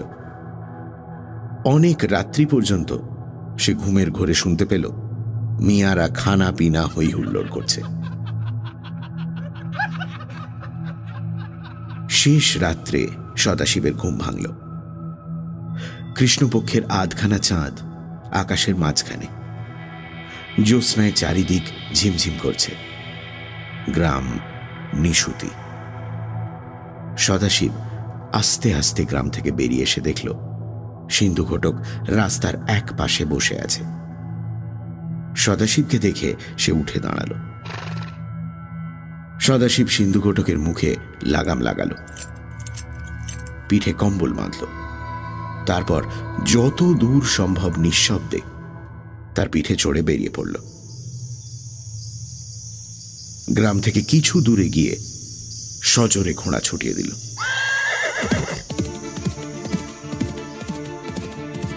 সকাল হতে এখনো 2-3 ঘড়ি দেরি আছে। সদাশিব এর মধ্যে অনেক দূরে গিয়ে যেতে পারবে। সকাল হলো, তারপর সূর্য মাথায় উঠল। সদাশিব চলেছেই। মাঝে 2-1 গ্রাম পড়ল। সদাশিব থামল না। এদিকে সে যতই এগিয়ে চলেছে ততই চারিদিকে পাহাড় ঘিরে ঘুরে আসছে। দাক্ষিণাত্য পার্বত্য দেশ, কিন্তু মাঝে মাঝে সমতল উপত্যকা আছে। এখন আবার পাহাড় আরম্ভ হয়েছে। পাহাড়ের চড়াই উতরাইয়ের ভেতর দিয়ে পাথুরে পথ পাক খেয়ে খেয়ে চলেছে। সদাশিব সামনের দিকে চলেছে বটে, কিন্তু তার কান পড়ে আছে পেছন দিকে। এই বুঝি ঘোড়ার খুরের খটখট আওয়াজ শোনা যায়। কিন্তু দুপুর কেটে গেল, মিয়াদের দেখা নেই। অনেক রাত পর্যন্ত আমোদ আহ্লাদ করে তাদের বোধহয় ঘুম ভাঙতে দেরি হয়েছে। বিকেলের দিকে পাহাড়ের খাঁজে এক জায়গায় কচি ঘাস দেখে সদাশিব সিন্ধু ঘটককে সেখানে ছেড়ে দিল। নিজেও কিছু খেয়ে নিল। থলিতে সে মাঝে মাঝে যে খাবার সংগ্রহ করেছে তা প্রায় শেষ হয়ে এলো। তাড়াতাড়ি খাওয়া সেরে সে আবার চলল। পাহাড়ের ফাঁকে ফাঁকে মেঘ ঘোরাফেরা করছে, হয়তো হঠাৎ বৃষ্টি শুরু হয়ে যাবে। তার আগে জিঞ্জি পৌঁছতে পারলেই ভালো। জিঞ্জি আর বেশি দূর নয়। পাহাড়ি জায়গায় কখন সূর্যাস্ত হয় বোঝা যায় না। সদাশিব দেখল সূর্য দেখা যাচ্ছে না, কিন্তু আকাশে ছাড়া ছাড়া মেঘের গায়ে সোনালি রোদ লেগে আছে। সূর্যাস্ত হতে বেশি দেরি নেই। সদাশিব আরো জোরে ঘোড়া চালালো। কই জিঞ্জি আর কত দূর? এদিকে বৃষ্টি হয়ে গেছে, মাটি ভিজে ভিজে, গাছের পাতায় জল লেগে আছে। সামনে নিচের দিকে গভীর একটা খাত দেখা যাচ্ছে। তার কিনারায় ছোট্ট একটা গ্রাম। সিন্ধু ঘটক সামনে ঢালু রাস্তা পেয়ে জোরে চলতে আরম্ভ করেছে এমন সময় পেছনে শব্দ শুনে সদাশিব চমকে উঠল। ঘোড়ার খুরের খটখট শব্দ। সদাশিব ঘাড় ফিরিয়ে দেখল, হ্যাঁ, দুই মিয়া আসছে। সদাশিব গাঁয়ের কাছাকাছি পৌঁছতে না পৌঁছতেই তারা এসে সদাশিবকে ধরে ফেলল। তিনটে ঘোড়া মুখোমুখি দাঁড়ালো। হায়দার মিয়া চোখ পাকিয়ে বলল, তুই আমাদের ফেলে পালিয়ে এসেছিস যে? সদাশিব অবাক হয়ে বলল, পালিয়ে আসবো কেন? তোমাদের সঙ্গে বেরোলে পেছিয়ে পড়তাম, তাই আগে বেরিয়েছি। এখন একসঙ্গে যাব। মিয়ারা দেখল সদাশিব ন্যায্য কথাই বলছে। তারা আর কিছু বলল না। ইতিমধ্যে তিনজন সওয়ারকে রাস্তায় দেখে গাঁয়ের লোকজন বেরিয়ে এসে দাঁড়িয়েছিল। সুভান মিয়া তাদের জিজ্ঞাসা করল, জিঞ্জি আর কত দূর? একজন সামনে আঙুল দেখিয়ে বলল, ওই যে পাহাড়ের চূড়ো দেখা যাচ্ছে, ওর উপারে জিঞ্জি দুর্গ। এখান থেকে 3-4 কোষ হবে বটে। সুভান মিয়া বলল, এসো, রাত্রি হওয়ার আগেই জিঞ্জি পৌঁছানো যাবে। বলে ঘোড়ার রাশটা আলগা করল। গ্রামবাসী বলল, আজ পৌঁছতে পারবেন না। সুভান মিয়া ঘোড়ার রাশ টেনে দাঁড়ালো, বলল, কেন আজ পৌঁছতে পারবো না কেন? আগে নদী ফুলেছে যে। নদী ফুলেছে তার মানে? আগে নদীতে ঢল নেমেছে যে। পাহাড়ে বৃষ্টি হয়েছিল কিনা। তাই নাকি? চলো তো দেখি। সকলে এগিয়ে চলল। গ্রাম পার হতে না হতেই কানে এলো কলকল শব্দ। সামনেই নদীর খাত। বেশি চওড়া নয়, বড় জোর 40 গজ। তার কানায় কানায় জল ভরে উঠেছে। ঘোলা জল পাগলের মতো ছুটে চলেছে। জিঞ্জি যাওয়ার রাস্তাটা খাতের কিনারা পর্যন্ত এসে হঠাৎ শেষ হয়ে গিয়েছে। আবার খাতের ওপার থেকে আরম্ভ হয়েছে। মাঝখানে দুরন্ত নদী। 3 ঘোড়সওয়ার খাতের ধারে গিয়ে দাঁড়ালো। গ্রামবাসীরাও তাদের দুপাশে সারি দিয়ে দাঁড়ালো। হায়দার মিয়া কিছুক্ষণ ছুটন্ত জলের পানে তাকিয়ে থেকে প্রশ্ন করলেন, জল কত? একজন বলল, 3 মানুষ। সুভান মিয়া আর হায়দার মিয়া মুখ তাকাতাকি করলেন। তাহলে এ নদী পার হওয়া যাবে নি। যতদিন না জল কমে তোর দিন এইখানেই থাকতে হবে। কতদিনে জল কমবে ঠিক কি? জনাব, আর যদি পাহাড়ে বৃষ্টি না হয় রাতারাতি জল কমে যাবে। কাল সকালে দেখবেন আবার হাঁটু জল। তাহলে আজ রাত্রিটা গ্রামেই থাকা যাক। সদাশিবের মাথায় বুদ্ধি খেলে গেল। এই সুযোগ। শিবাজি বলেছিলেন সিন্ধু ঘটক 3 মন বোঝা ঘাড়ে নিয়ে কৃষ্ণ গোদাবরী পার হতে পারে। মিয়ারা পড়ে থাকুক, সে আজই নদী পার হয়ে জিঞ্জি পৌঁছবে। সদাশিব বলল, আমাকে আজ যেতেই হবে, না গেলে মামা মারবে। সুভান মিয়া বলল, বলিস কি রে ছোড়া, এই নদী পার হবে কি করে? পার হতে না পারি ডুবে মরবো। এই বলে সদাশিব ঘোড়া শুদ্ধ নদীর জলে লাফিয়ে পড়ল। চল সিন্ধু ঘটক। মিয়ারা হতভম্ব। গ্রামের লোকেরা হই হই করে উঠল। সিন্ধু ঘটকের কিন্তু ডোবার নামটি নেই। সে অম্লান বদনে সাঁতার কেটে চলেছে। তার জ্বালার মতো পেট তাকে ভাসিয়ে রেখেছে। অবশ্য সব ঘোড়াই অল্প বিস্তর সাঁতার কাটতে পারে, কিন্তু এই স্রোতে ঐরাবতও ভেসে যায়, ঘোড়া তো দূরের কথা। সিন্ধু ঘটকও সোজাসুজি নদী পার হতে পারল না, তেরচাভাবে খানিক দূর ভেসে গেল, তারপর হাঁচড় পাঁচড় করে ওপারে উঠল। সদাশিব মনে মনে বলল, জয় ভবানী, জয় ভবানী। মিয়ারা জুলজুল করে চেয়ে রইল। সিন্ধু ঘটকের পেট নিয়ে তারা কত ঠাট্টা তামাশা করেছে। সেই সিন্ধু ঘটকের যে এত কেরামতি তা কে জানত। সিন্ধু ঘটকের কাছে তাদের তেজি আরবি ঘোড়ার মাথা হেঁট হয়ে গেল। ধন্য সিন্ধু ঘটক। সিন্ধু ঘটক একবার গা ঝাড়া দিয়ে গায়ের জল ঝেড়ে ফেলল। মিয়াদের সামনাসামনি এসে সদাশিব ওপার থেকে হাঁক দিয়ে বলল, আমি চললাম, আদাব মিয়া সাহেব। এই বলে সে ঘোড়ার মুখ ফিরিয়ে ঘোড়া ছুটিয়ে দিল।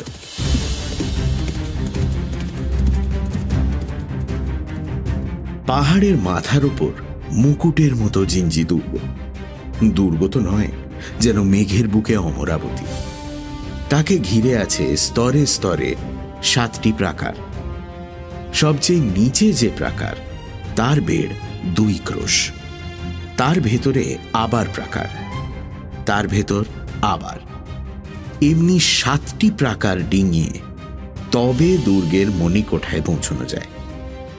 বিজাপুরের সেনাপতি মুস্তফা খান তার সৈন্যদল নিয়ে জিঞ্জি দুর্গ ঘিরে বসেছেন, কিন্তু 6 মাসেও দুর্গের প্রথম প্রাকার ভেদ করতে পারেনি। তিনি প্রাকারের বাইরে থানা দিয়ে বসে আছেন। তার অধীনস্থ মনসবদারও তাদের সৈন্য সেপাই নিয়ে বসে আছে। শাহজি এই সব মনসবদারদের একজন। সকলেই বিরক্ত হয়ে উঠেছে, সেপাইরাও সন্তুষ্ট নয়, কিন্তু দুর্গ জয়ের কোনো লক্ষণ দেখা যাচ্ছে না। ভোরের আলোয় প্রাকারের বাইরে বিজাপুরী সৈন্যদের ছাউনি দেখে মনে হয় যেন পাহাড়ের কোলে মেঘ লেগে আছে। শিবিরের পর শিবির, কিন্তু শিবির চক্র নিস্তব্ধ, এখনো সৈন্যদল জেগে ওঠেনি। শাহজির তাঁবু নিজের সৈন্যদলের মাঝখানে।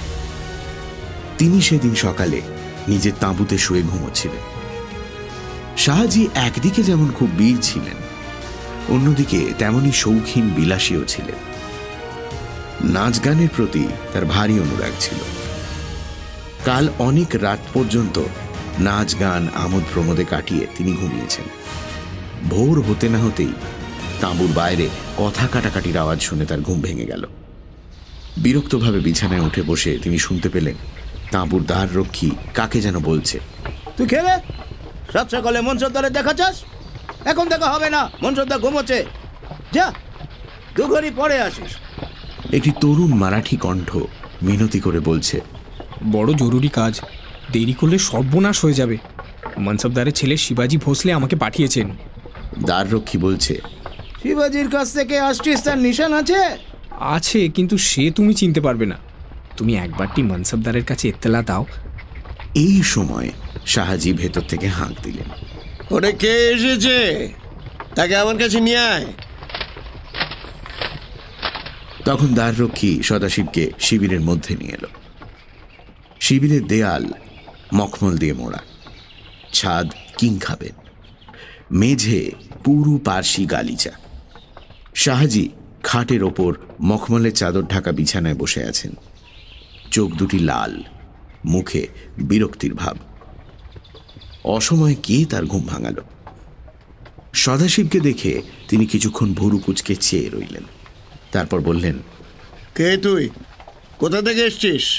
আমার নাম সদাশিব, শিবাজি আমাকে পাঠিয়েছেন। আমি তোরনা দুর্গ থেকে আসছি। বটে, কই নিশানটা দেখি। এই যে নিশান। সদাশিব কাছে গিয়ে হাতে বাঁধা তামার কবচ দেখালো। মা জিজাবাই বলেছেন এই তাবিজ দেখলে তুমি চিনতে পারবে। শাহজি তাবিজ দেখলেন, তার মুখের চেহারা বদলে গেল। দ্বাররক্ষীকে হাত নেড়ে বিদায় করে তিনি সদাশিবকে কাছে টেনে নিলেন, বললেন, জিজা তোকে পাঠিয়েছে? বাহ, শিবা পাঠিয়েছে। বস বস আমার কাছে, বস। সদাশিব খাটের কিনারায় বসল। শাহজি ধরা গলায় বললেন, কেমন আছে রে তারা? কতদিন যে তাদের দেখিনি। সবাই ভালো আছেন। শিবাজি একটা জরুরি খবর দিতে আমাকে তোমার কাছে পাঠিয়েছেন। জরুরি খবর? কি খবর? সদাশিব তখন এক নিঃশ্বাসে সমস্ত খবর বলল। শাহজি তার মুখের উপর চোখ রেখে শুনলেন। বলা শেষ হলে তিনি কিছুক্ষণ স্তব্ধ হয়ে বসে রইলেন। তারপর তার চোখ দিয়ে জল গড়িয়ে পড়তে লাগল। শেষে তিনি ভাঙা ভাঙা গলায় বললেন, শিবা, জিজা, আমি ওদের কোনোদিন কোনো খবর নিইনি, কিন্তু ওরা আমাকে এত ভালোবাসে, আমাকে বাঁচাবার জন্য এত দূরে খবর পাঠিয়েছে। এই বলে তিনি সদাশিবের গলা জড়িয়ে ধরে আরো জোরে কাঁদতে লাগলেন। সদাশিব বলল, আর কিন্তু বেশি সময় নেই। সুলতানের পরোয়ানা নিয়ে এক্ষুনি লোক এসে পৌঁছবে। শাহজি চোখ মুছে বললেন, আসুক আসুক, আমি পরোয়া করি না। আমার যা হওয়ার হবে। যা, তুই শিববার কাছে ফিরে যা। তাকে বলিস আমার জন্য যেন সে বিজাপুরের সঙ্গে যুদ্ধ বন্ধ না করে। মারাঠা দেশে বিজাপুরের যত দুর্গ আছে সব শিববা কেড়ে নিক, দেশে হিন্দু রাজ্য স্থাপন করুক। আমার না হয় গোলামি করে জীবন কেটে গেল, শিববা যেন কারো গোলাম না হয়। কিন্তু সুলতান যদি তোমাকে কোতল করে? শাহজি ভোঁসলেকে কোতল করা তো সহজ নয়। এখনো ৫,০০০ সিপাহী আমার রুটি খায়। কিন্তু যাক যাক, সে কথা। শিববাকে বলিস আমার কথা যেন না ভাবে। আমি নিজের ভাবনা নিজে ভাববো, তবে শিববা যেন আমাকে একেবারে ভুলে না যায়। শাহজির চোখে আবার জল এসে পড়ল। আবার কান্নাকাটি শুরু হচ্ছে দেখে সদাশিব উঠে পড়ল, বলল, আমি তাহলে এবার যাই। তোমার সব কথা শিববা রাজাকে বলবো। শাহজি তার হাত ধরে কিছুক্ষণ তার পানে চেয়ে রইলেন। বললেন, কি ছেলে রে তুই! এতটুকু ছেলের এত বুদ্ধি, এত সাহস! একলা তুই এই শত্রুপুরীতে এসছিস? সাবাস! এই তো চাই, যার বুদ্ধি আর সাহস আছে সে পৃথিবী জয় করতে পারে। তোরাও পারবি। তিনি বালিশের তলা থেকে এক মুঠো মোহর নিয়ে সদাশিবকে দিলেন। এই নে তো রাস্তার খরচ, আর এই নে আংটি। এটা তুই জিজাকে দিস। তার সঙ্গে যদি আর দেখা না হয়, এই আমার শেষ উপহার। হীরের আংটি নিজের আঙুল থেকে খুলে শাহজি সদাশিবকে দিলেন। কাঁই বিচির মতো হীরেটা ঝকমক করে উঠল। সদাশিব আংটি আর মোহর কোমরে গুঁজল। তারপর শাহজিকে প্রণাম করে বাইরে এলো। শাহজি জল ভরা চোখে তার পানে চেয়ে রইলেন।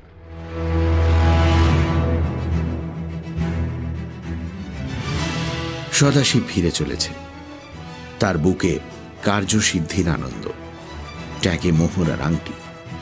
সে যেন হাওয়ায় উড়ে চলেছে। মুস্তফা খানের ছাউনি পার হয়ে সে একবার পেছনে ফিরে তাকাল। ছাউনি সেপাইরা জেগে উঠেছে। তাদের মাথার উপর জিঞ্জি দুর্গের বিরাট আয়তন আকাশ ভেদ করে উঠেছে।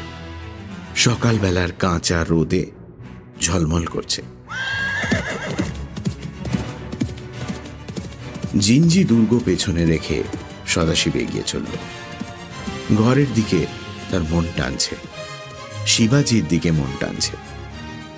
সিন্ধু ঘটকও বোধহয় বুঝতে পেরেছে। সে মোটা পেট নিয়ে লাফিয়ে লাফিয়ে ছুটছে। সদাশিব ভাবতে ভাবতে চলেছে। শিবাজি রাজাকে দেখবার জন্য তার মন আনচান করছে। মা জিজাবাইয়ের আঙুলে আংটি পরিয়ে দেবার জন্য তার প্রাণ ছটফট করছে। কিন্তু তোরনা দুর্গে ফিরে যেতে 12-14 দিন লাগবে। সেবন্তী বেহেন বলেছিল নগর থেকে কিছু কিনে আনতে। নগর অর্থাৎ বিজাপুর শহর দেখা হয়নি। ফেরার পথে বিজাপুরে গেলে কেমন হয়? সদাশিব কখনো বড় শহর দেখেনি। বিজাপুর নাকি দাক্ষিণাত্যের সেরা শহর। মন্দ কি? শহর দেখাও হবে, সেবন্তীর জন্য কিছু কেনাও হবে। সেই জন্য যদি 2 ঘড়ি দেরি হয় ক্ষতি কি?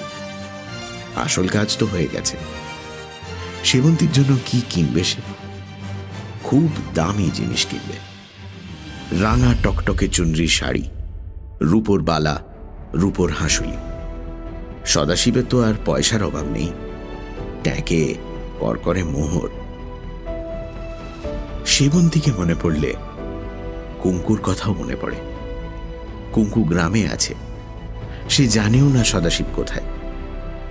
কুঙ্কুর জন্য কিছু কিনবে না। অবশ্য কিনলেও কুঙ্কুকে দেওয়া হবে না। আবার কবে কুঙ্কুর সঙ্গে দেখা হবে কে জানে। তবু কুঙ্কুর জন্য সে কিছু কিনবে, কিনে নিজের কাছে রেখে দেবে। তারপর যখন দেখা হবে। কুঙ্কুর জন্য কি কিনবে? শাড়ি? গয়না? একটা আংটি কিনলে কেমন হয়?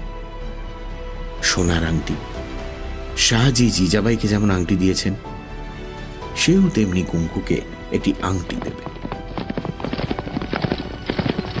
সামনে ঘোড়ার খুরের আওয়াজ পেয়ে সদাশিবের চমক ভাঙল। সে চোখ তুলে দেখল, এই রে, সুবহান মিয়া আর হায়দার মিয়া আসছে। এতক্ষণে তারা নদী পার হয়েছে। সদাশিব চট করে বুদ্ধি স্থির করে নিল।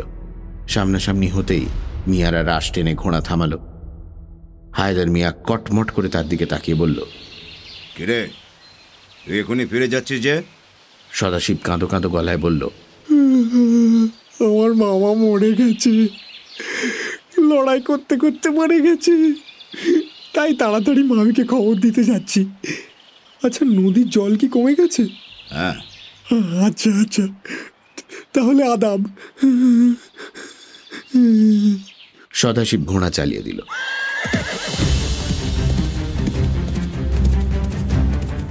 আর পেছনে ফিরে চাইল না। মিয়ারা কিছুক্ষণ তার পানে চেয়ে রইল। তারপর সামনের দিকে ঘোড়া চালালো। সেনাপতি মুস্তফা খানের কাছে সুলতানের পরোয়ানা আগে দাখিল করা দরকার। যেদিন সদাশিব তোরনা দুর্গ থেকে বেরিয়েছিল, ঠিক তার 1 মাস পরে সে ফিরে এলো। ফেরার পথে অবশ্য উল্লেখযোগ্য কিছু ঘটেনি, কিন্তু সদাশিব বিজাপুর শহর না দেখে ছাড়েনি। কি শহর! চারিদিকে রং বেরঙের মিনার, গম্বুজ, 2তলা 3তলা বাড়ি, রাস্তায় হাতি, ঘোড়া, উমরাদের তানজাম। বাজারে ঢুকলে চোখ ঝলসে যায়। কোথাও ফল ফুলের দোকান, কোথাও সারি সারি কাপড়ের পট্টি, কোথাও হীরা জহরতের মন্ডি। সদাশিব সেবন্তীর জন্য লাল চুনরি শাড়ি কিনল, রূপোর বালা, রূপোর হাঁসুলি কিনল, আর কুঙ্কুর জন্য চুপি চুপি কিনল একটা সোনার আংটি। আংটি সে লুকিয়ে রেখে দিল, কেউ দেখতে যেন না পায়। বিজাপুরের এক মুসাফিরখানায় রাত কাটিয়ে সে বেরিয়ে পড়ল। এবার বাড়ির রাস্তা। যেতে যেতে সে লক্ষ্য করল গ্রামগুলিতে লোক ফিরে এসেছে।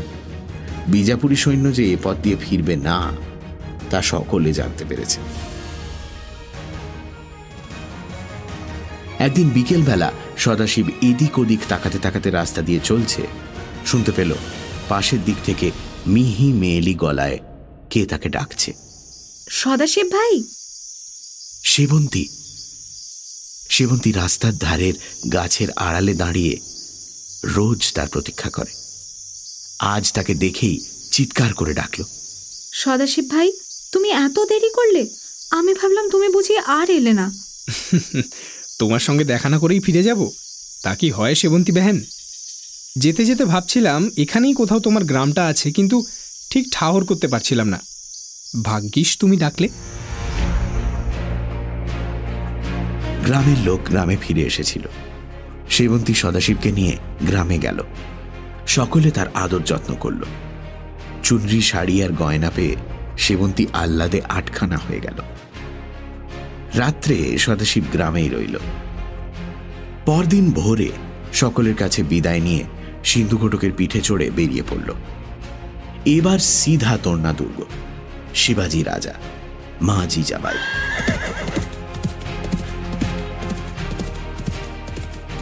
দুদিন পরে সদাশিব যখন তোরনা দুর্গের সামনে এসে দাঁড়ালো, তখন সূর্য পশ্চিমে ঢলে পড়েছে।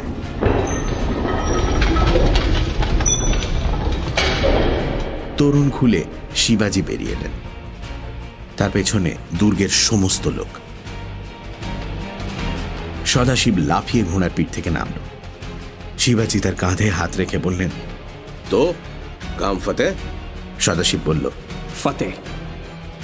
শিবাজি সদাশিবকে বুকে জড়িয়ে নিলেন, বললেন, শাবাশ, আজ থেকে তুই সর্দার সদাশিব। হর হর মহাদেব। সকলে মিলে দুর্গে ফিরে গেলেন। ছাদের ওপর সভা বসল। সকলে চমৎকৃত হয়ে সদাশিবের ভ্রমণ কাহিনী শুনলেন।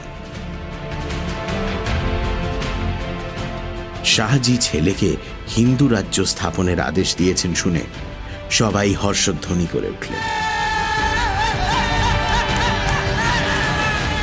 মা জিজাবাইয়ের চোখে আনন্দের জ্যোতি ফুটল। সদাশিব হীরের আংটি বার করে জিজাবাইকে দিয়ে বললেন, মা, এই নাও, এই আংটি মনসবদার তোমার জন্য পাঠিয়েছেন। আংটি হাতে নিয়ে জিজাবাই চিনতে পারলেন। তার চোখ জলে ভরে উঠল। তিনি সদাশিবের হাত ধরে উঠে দাঁড়ালেন, চোখ মুছে বললেন, সদাশিবকে এবার তোরা ছেড়ে দে। সবই তো শুনলি, আর যদি কিছু শুনতে চাস কাল শুনিস। 1 মাস না খেয়ে খেয়ে ওর মুখ এতটুকু হয়ে গেছে। আয় সদাশিব।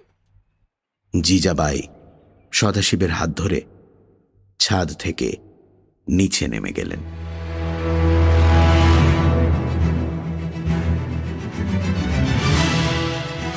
শুনছিলেন সদাশিবের দৌড়দৌড়ি কাণ্ড।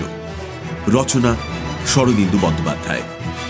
গল্প পাঠে ও শিবাজির চরিত্রে দীপ, সদাশিবের ভূমিকায় সোমক, গল্পের সূত্রধার মীর, শাহাজি ও প্রহরীর ভূমিকায় জগন্নাথ বসু, আদিল শাহ বুড়ো লোক, হেদার মিয়ার ভূমিকায় শঙ্করী প্রসাদ মিত্র, শোভন মিয়া, বাজি পাসালকার ও পীরবাক্স কসাই, এই 3টি চরিত্রে অনির্বাণ ঘোষ, তানাজির ভূমিকায় রিচার্ড, গ্রামের লোক পুষ্পল, সেবন্তীর চরিত্রে শ্রী, জিজাবাই ইন্দ্রাণী।